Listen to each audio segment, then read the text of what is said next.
അല്ല വേണ്ട ഞാനൊരു മരണണ്ടാ. ആരാണോ എവിടെ? കോട്ടക്കലാണ്. ഞാൻ എന്റെ കൂടെ പണി ചെയ്യുന്ന ചെങ്ങയ്യേ ആ പെട്ടെന്ന് അറ്റാക്ക് മരിച്ചു. ആവാണ് കോട്ടക്ക വരെ പോണേ. ഞാൻ പോയിട്ടേക്ക് വരാം. ഞാനും പറ്റേ ചെറുക്കുന്നവാ. ഇനിയിപ്പോ കുളിക്കൊക്കെ വേണ്ടേ? കുളിക്കുന്നോണ്ട ഇത് നല്ല രസല്ലേ. എന്നവാ ഞാൻ കുളിച്ചു. അല്ല പിന്നെ ആ കോട്ടയക്ക് പോണടുത്തെ ഒരു ഷോറൂം ഉണ്ട്, കാർ ഷോറൂം.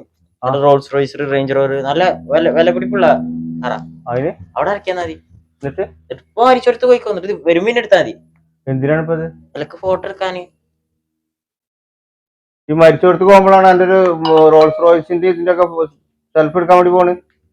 അല്ല എനിക്കൊന്ന് അന്തം ചെക്ക ചെയ്യും. അങ്ങനെയാണെങ്കിൽ എന്റെ വാപ്പ പറ്റിപ്പോ എന്താ ചെയ്യാ? സിനിമക്ക് പോവേ? അല്ല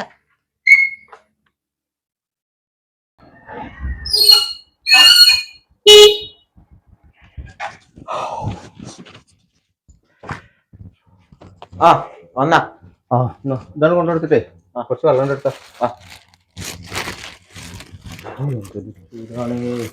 ഹെൽമെറ്റ് ഇവിടെ ഇരിക്കണ്ട.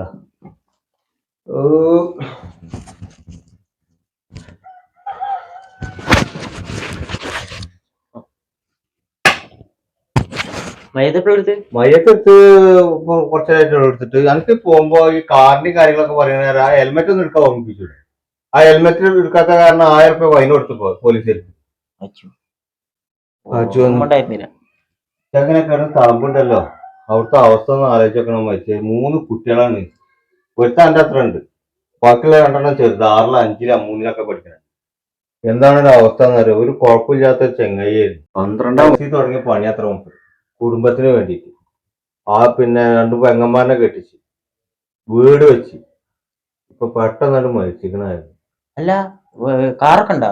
കാറൊക്കെ ഉണ്ട് തോന്നുന്നുണ്ട് മൂപ്പരൊക്കെ. ഏതാ വലുതാ? ബെൻസാ? ആർക്കെന്ത് ബെൻസിലായാലും കൈവശം തന്നിക്കണം. എനിക്ക് നിങ്ങൾക്ക് ചെറിയ ചെറിയ കാറൊന്നും പറ്റില്ല, വലിയ ബെൻസ്. അയാൾ ആ വീട്ടിൽ അവൻ ചെന്ന് നോക്കിച്ചു ബെൻസ് കാറ്. എന്താണ് അവസ്ഥ എന്നറിയാം. 3 മക്കൾ ഇങ്ങനെ കിടന്നിട്ടേ.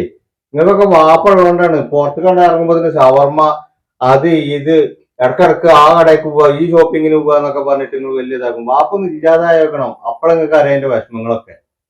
അയച്ചിട്ട് ഇപ്പൊ മരിക്കാതിരിക്കൊന്നും വേണ്ട. ഇപ്പൊ മരിച്ചിട്ട് എത്ര കുട്ടികൾ നടക്കണം? എന്റെ ക്ലാസ്സിലൊക്കെ ഉണ്ട്, ഇഷ്ടം പോലെ കുട്ടികളുണ്ട്.